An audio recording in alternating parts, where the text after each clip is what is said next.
Well, look who's back. Wall Street pro and author Carol Roth, along with Americans for Tax Reform President Grover Norquist. So we need both of you on this story. Okay, so we've all been talking about, inflation since 2019 is compounded, I think, up about 22% all in under Biden. But first to you, Carol, and then to you, Grover. First, Carol. So New York Times columnist Paul Krugman is out with a new column. He says Biden should, quote, downplay his success. What's this? He didn't cite specifically what success he's talking about. Carol, what do you think of this? I think that Paul Krugman lives in an alternate reality, and unfortunately, it comes across as a gut punch to the people who cannot afford and who are struggling to afford the basic costs of living. We know, as you showed, that under the Biden administration, we've seen cumulative inflation, the likes we have not seen in 40 years. So I'm not sure what kind of success he's benchmarking there. We have economic growth that has been window dressed by massive deficits and is starting to come down.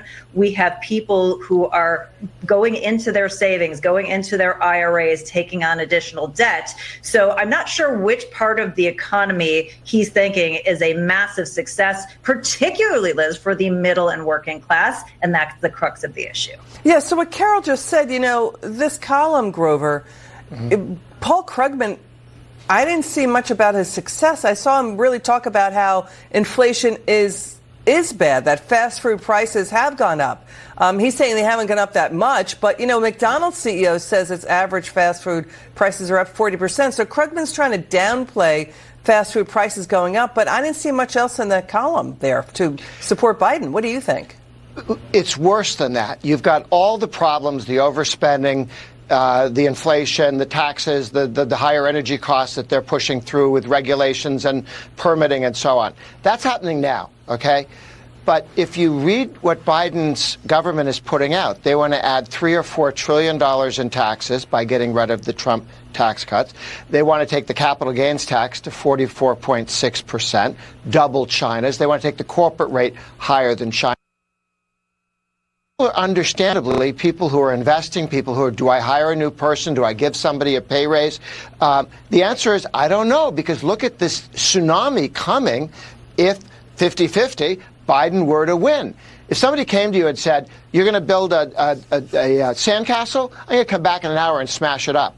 Do you ever start building it, or do you just give up? So what Grover just said, how is do taxpayers, do voters, does the business community hear what Grover's saying, Carol? What do you think? Well, I know that they hear what they're saying, particularly in the small business community, which is sort of, center of the plate for me. They're very, very concerned because they feel like they have been absolutely crushed, first by COVID mandates, then by inflation, then by all the after effects, labor shortages and supply chain, and then all of the administrative burden that the Biden administration has added on top of them, that we're seeing that small businesses are struggling. They're struggling to pay their rent, and they feel like it's a slanted playing field, that if you are a big business, that you're doing well, but the small businesses aren't. And we're seeing the same thing play out, Liz, with the individuals too. If you're wealthy and elite and well-connected and a long-term asset holder, maybe you're holding your own. But if you are Main Street America, you are getting crushed. Yeah. And that's the divide. That is not healthy for the thing is, final word, we don't want to be Debbie Downers, but this can all be fixed. The crisis is how we're governing ourselves. That's really the crisis. Yeah. We see ADP jobs report 152,000 new jobs. That's not good. We could be in stagflation. The economy is warning that. But if he gets the X-ray, the smothering pillow of regulations and taxes, Grover, final word, off the economy, we'd be okay if not for what Biden is doing. Final word. The problem is not coming from the gods. It's not coming from outside. It's coming from government policy. And that can be changed, and fairly quickly. That's the good news. Carol Roth, Grover Norquist, thank you so much. Love ending on a higher note. We're optimists here. Still ahead.